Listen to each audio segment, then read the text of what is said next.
위원장님 나와 계시죠? 예, 안녕하세요. 예, 연결 감사합니다. 자, 먼저 질문 드리겠습니다. 금융당국이 대규모 원금 손실이 발생한 홍콩 ELS 사태에 대한 분쟁 조정 기준화를 마련했습니다. 피해자분들의 반발이 심하다고 들었는데 먼저 이번 배상안과 관련해 어떻게 평가하시는지부터 좀 들어볼게요. 이게 면밀히 살펴봤는데 결론만 말씀드리면 예. 이것은 전적으로 은행사, 그러니까 은행이죠. 판매사의 입장에서 고려된 거라고밖에는 생각이 들지 않고요. 겉보기에는 피해자를 억울함을 덜해주기 위해서 아니면 전체적으로 피해자를 살펴주기 위해서 만든 것처럼 들리고 보이긴 하는데 예. 안의 내용을 자세히 들여다보면 가산될 부분은 굉장히 힘들게 만들어져 있고 예. 차감되는 부분은 굉장히 많이 쉽게 내려가게끔 만들어 있어서 이거는 예. 피해자 입장을 전혀 고려하지 않은 은행사 입장에서만 유리하게끔 만들어진 배상안이라고 저희는 생각하고 있습니다.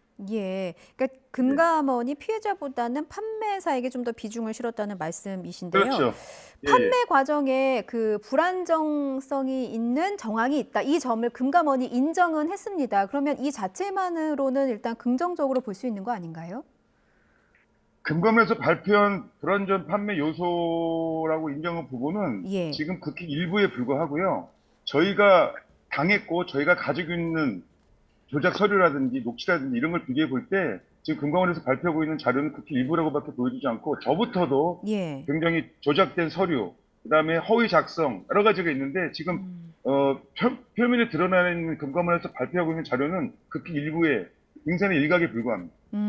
그리고 피해자들이 갖고 있는 증거들이 극소수만 인정이 됐고 이것도 기준을 굉장히 까다롭게 금감원이 설정했다는 말씀이신데 예, 예, 예. 예, 언론에 알려지기로는 이제 예상 손실액이 5조 8천억 원 정도 되더라고요. 피해자분들께서 이제 추산하신 금액이 있을 텐데 투자 규모라든지 뭐 피해 예, 예. 금액이라든지 이거는 이제 예. 피해자들께서 추산하시기에는 어느 정도나 되는 겁니까? 지금 뭐 언론에도 나왔었지만 구체적인 그러니까 은행권에서만 판매된 판매 잔액이 16조에 가깝고요. 예. 피해자 규모도 인원도 15만 명 이상이 됩니다. 근데 예를 들어서 저희 그 단체 피해자 모임 단체 톡방에 가입되어 있는 가입자 수는 6천여 명이 좀 넘는데 예. 그 피해액을 산정하는 것이 과연 정확한지 또 의심스럽고 그다음에 그 전체 나머지 피해자분들은 이 모임이 있는지조차도 모르고 가입도 안 된 상태이기 때문에 전체적인 추산은 참 저희 입장에서도 산출하기가 쉽지 않은 상황입니다. 지금 그 위원장님께서 이제 대표로 있으시는 예. 피해자 모임에 6천 명 정도가 있고 실상은 사실은 이 6천 명보다 더 많은 피해자가 있는데 그 피해자들도 내가 피해자인지도 모르고 있을 수도 있다 이런 말씀이신 거잖아요. 굉장히 많을 겁니다. 그래서 언론에서 추산한 그런 5조 8천억 원보다는 피해 금액이 더 많을 것으로 지금 예상을 하시는 거고요. 예. 그렇군요. 금감원이 발표한 내용을 좀 들여다보겠습니다. 눈에 띄는 부분 그리고 논란의 핵심인 부분이 피해자마다 각기 다른 배상 비율이더라고요. 그러니까 기준에 따라서 누군가는 대부분을 보상을 받고 누군가는 약간만 보상을 받을 수 있다는 겁니다. 그러니까 이론적으로는 100%도 가능하긴 하지만 대부분은 20%에서 60%가량만 보상을 받을 수 있다고 합니다. 이게 구체적으로 어떤 내용인지 좀 설명을 해주셔야 될 것 같아요. 제 개인적으로 제가 한번 계산을 해봤어요. 해봤더니 50% 내외가 나옵니다. 근데 우리가 이걸 배상 뭐는 몇 퍼센트, 뭐는 몇 퍼센트를 따지기 전에 본질을 파고들어야 되는데 이건 판매세 귀책 사유에 배정된 퍼센테이지가 너무 낮습니다. 시작부터 너무 낮고 그다음에 그 피해자들한테 가산될 퍼센테이지도 너무 낮게 책정돼 있고 중요한 거는 다시 말씀드리지만 뭐 설명 의무 위반, 부당거래 금지 위반, 적합성 원칙 위반 이 각각 20, 25 이렇게 책정돼 있거든요.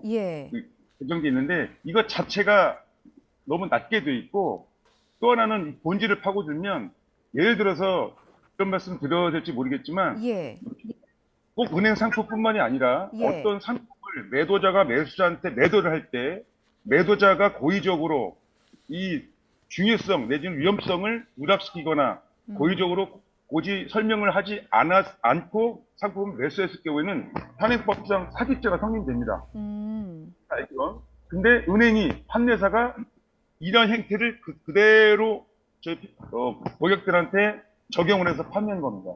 그 시작이 불완전 판매라는 것은 은행 쪽, 금융사 쪽에서 만들어내는 말이고 엄밀히 따지면 이건 사기 판매입니다. 그렇기 때문에 이 판매 규칙 사유에 배정된 퍼센테이지가 너무 낮습니다. 그렇기 때문에 저희는 이걸 받아들일 수가 없는 것입니다. 그러면 피해자들께서는 지금 저희 그 그래픽 다시 한 번만 보여주실래요? 금감원이 배상 비율 산출 과정을 이렇게 정리를 했는데 피해자들께서는 그럼 피해자의 입장에서 어떤 요인이 더 높아져야 된다고, 비율이 더 높아져야 된다고 지금 주장을 하시는 겁니까? 최소한 판매사율이 70% 이상은 나와야 된다고 봅니다. 그게 70% 이상을 인정해줘야 된다는 게 피해자 측의 요구 아닌데 지금 금감원이 산출한 바로는 판매사의 요인이 23%에서 53% 정도다. 예, 라는 말씀이셨어요. 지금 위원장님께서 개인적으로 배상받을 수 있는 비율을 계산을 해보니까 50% 내외, 그러니까 개인적으로 투자하신 금액의 50% 내외만 배상받을 수 있다고 하셨는데 이거 배상 비율을 올리려면 그 애매한 사실관계들이 있잖아요. 이거 인정받으려면 미리 관련 자료를 확보해야 된다고 들었습니다. 어떤 자료를 준비하라는 거예요? 검소법이 강화되기 전에는 어떤 증거를 설명을 하고 입증을 하기 위해서 입증을 하는 몫이 금융 소비자 몫이었습니다.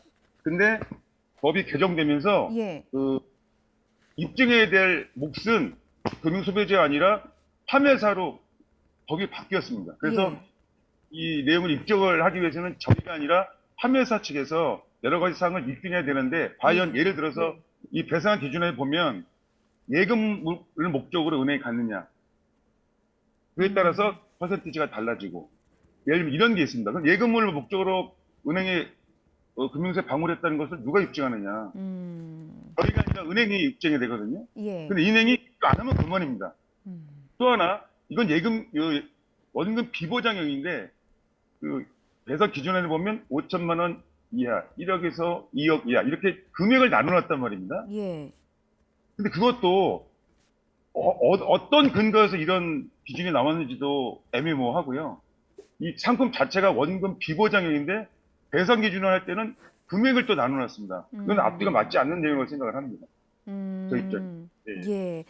알겠습니다. 위원장님 말씀하실 때 답답한 마음은 제가 충분히 알고 있습니다. 그런데 손으로 이렇게 마이크를 치시면 말씀하시는 내용이 시청자 여러분께 잘 전달이 안 될 것 같아서 그것만 좀 주의를 부탁드리고 일단 정리를 해보면요. 일단 은행을 투자자가 찾아갔을 때 이게 내가 투자 목적인지 아니면은 예금하러 갔다가 투자 권유를 받고 했는지에 따라서도 달라지고 이런 거 입증하는 것 자체가 굉장히 애매모호하기 때문에 이 그 배상 기준을 산출받을 때 피해자가 결국은 입증해야 되는 상황이다. 이런 말씀으로 제가 이해가 되는데 맞습니까? 그러면 이거 지난 일이잖아요. 그러면 이런 부분은 피해자가 어떻게 증명을 하죠? 아까 말씀드렸듯이 저희는 은행에 예적금을 하러 방문했어요. 방문에 갔는데 그 판매사 직원이 은행 직원이 그 목돈 있는 걸 보고 은행 금리가 너무 낮으니 은행 금리보다 높은 이런 상품이 있다고 권유를 합니다. 권유를 해서 이런 설명을 하는데 그 설명은 와중에는 이 상품에 대해서 꼭 설명에 대한 위험성이라든가 이런 내용들이 전혀 빠지고 손실 난 적 없다, 안전하다, 3년 만기 되면 원금이자 들어온다 이렇게 듣기 좋은 말만 골라서 설명을 하고 가입을 시킵니다. 그러니까 이런 거를 입증을 해야 되는데 이런 것들이 서류화돼서 판매 직원이 이렇게 설명했다는 것을 서류화돼서 남은 자료는 현재 없죠. 그러나 모든 피해자들은 이렇게 다 듣고 권유를 받아서 가입을 했다고 이구동성을 얘기하고 있거든요. 이게 입증인데 서류상으로는 남아있지 않습니다. 사실은. 그런 게 입증이가 애매모호한 거죠. 사실 따지고 보면. 그렇군요. 일각에서는요. 피해자들을 갈라치기 하는 것이 아니냐 이런 얘기도 나오는 것 같아서 그 피해자들 내부적으로는 어떤 의견이 좀 오고 가고 있는지도 듣고 싶습니다. 자, 지금 계상한 기준만 보더라도 너무 심하게 갈라치기를 하고 있는데 즉 개별적으로 다 유형을 해서 배상을 하겠다는 그런 취지인 것 같은데 네. 이거를 말하기 이전에 금감원에서 이런 발언을 했습니다. 개별 배상이 아닌 일괄 배상이 되려면 판매사 은행사가 조직적으로 개입했다는 증거가 나오면 일괄 배상이 가능하다라고 발언을 했어요. 예. 기사화도 됐었고. 근데 이미 그 내용이 나왔습니다. 증거가. 예. 세계 방송사에서 보도가 됐고요. 아시겠지만 모 방송사에서 내부 고발자가 나와서 현직 직원이 목돈을 든 고객이 오면 이 일에서 상품을 정기예금으로 소개해서 팔아라 라고 지침에 내려왔다는 것도 있고, 아시다시피 판매 6대 판매은행이 판매 멘트가 모든 6대 이 상품을 판 6대 판매은행의 판매 직원의 판매 멘트가 똑같습니다. 아시겠지만 나라가 망하지 않는 한, 전쟁이 나지 않는 한, 중국이 망하지 않는 한 등등등, 이거는 조직적으로 개입해서 판매 매뉴얼을 교육시켰다는 명확한 정황인데, 물론 그 매뉴얼을 서류화된 매뉴얼은 저희는 없죠. 예. 그 자체는 없다고 하니까. 근데 모든 피해자가 이구동성으로 똑같은 판매 매뉴얼로 가입을 했습니다. 이렇게 정황이 나오는데, 이런 정황이 있으면 당연히 금감원에서 말한 대로 일괄 배상을 해야 되는데 불구하고, 예. 일괄 배상 기준도 상당히 높게 책정해야 됨에도 불구하고 이 배상 기준을 보면 너무 낮게, 규칙세가 너무 낮게 되어 있기 때문에 저를 비롯한 저희 피해자 입장에서는 절대 이걸 받아들일 수가 없는 상황입니다. 예. 피해자의 네. 증언이 증거다라는 말씀이신데요. 일각에서는 투자라는 게 결국에는 본인의 책임이고 판단이기 때문에 배상을 해달라는 게 과연 옳은 일이냐라고 의문을 제기하는 분들도 있으시더라고요. 그리고 이제 관련 기사가 나가면 댓글이 굉장히 많이 달립니다. 이런 댓글들을 이제 위원장님께서도 읽어보신 걸로 알고 있어요. 어떤 답을 하시겠습니까? 이론적으로는 그런 멘트를 하는 분들이 말이 맞죠. 예. 원칙적으로는 맞습니다. 허나 투자자 자기 책임의 원칙을 물으려면 애초에 판매자 책임이 먼저 만들어져야 됩니다. 즉 우리가 지금 강화되고 현행 실행되고 있는 금융소비자보호법, 즉 6대 원칙이 보통 있습니다. 적합성, 적절성, 허위과장 광고 금지, 부당권유 금지, 설명 의무 등 이런 것들이 있는데, 이런 것들을 판매사가 이 상품을 판매할 때 철저히 지켰을 때, 그 후 이런 상황이 벌어졌을 때는 투자자 자기 책임 원칙을 철저히 묻는 게 맞죠. 예. 모든 걸 알고 가입을 했고 알고 시작을 했기 때문에.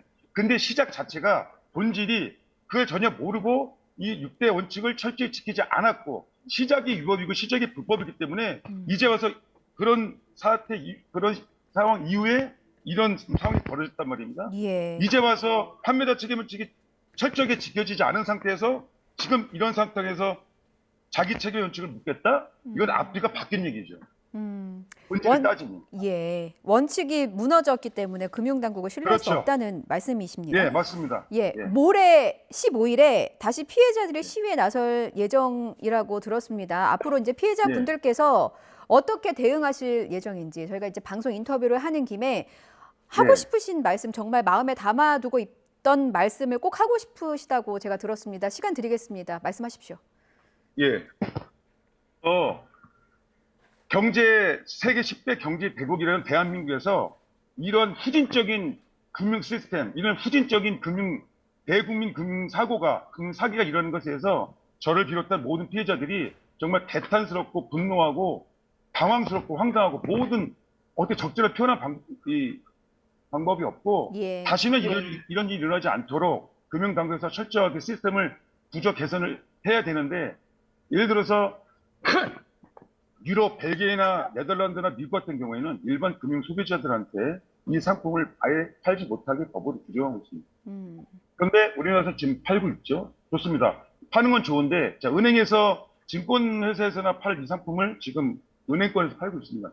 이런 식으로 팔 게 아니라, 팔게 하려면 보통 우리가 은행에 가면 예적금 창구, 대부계, 크게 둘로 나눠져 있습니다. 이것을 추가를 하나 더해서 투자 전문 창구라는 파트를 하나 더 만들어서 은행에 거래를 하러 온 고객한테 철저히 은행 방문 목적을 확인해서 예적금이냐, 대출이냐, 또는 투자를 위해서 은행에 방문했느냐, 라는 거를 철저히 구분해서 투자로 온 사람은 투자 창구로, 예적금을 하러 온 사람은 예적금 창구로, 대출 받으러 온 사람은 대출 창구로 분류하는 그런 작업이 필요하다고 보고요. 예. 향후 15일 되는 집회가 앞으로 계속 할 거지만 예.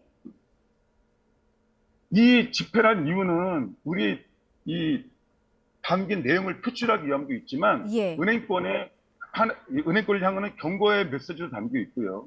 지금 일단 바통은 금감원에서 은행사로 넘어갔습니다. 예. 기준을 만들어줬고 넘어갔기 때문에 네네. 각 판매 은행에서 이 기준을 가지고 예. 얼마나 적절하게 얼마나 충분하게 배상을 하느냐를 보고 예. 이게 마음에 저 입장과 같지 않으면 저는 집단 분쟁 조정도 들어갈 것이고요. 예. 그것도 이루어지지 않는다면 집단 소송도 할 생각입니다. 예. 예, 알겠습니다. 예, 금융당국과 은행권을 넘어서 정부의 정책 기반자 그리고 여의도 정치권을 향한 메시지로 제가 이해를 했습니다. 여기까지 듣겠습니다. 예. 투자자는 왜 억울할 수밖에 없는가 제가 앞서 던진 질문이었는데 시청자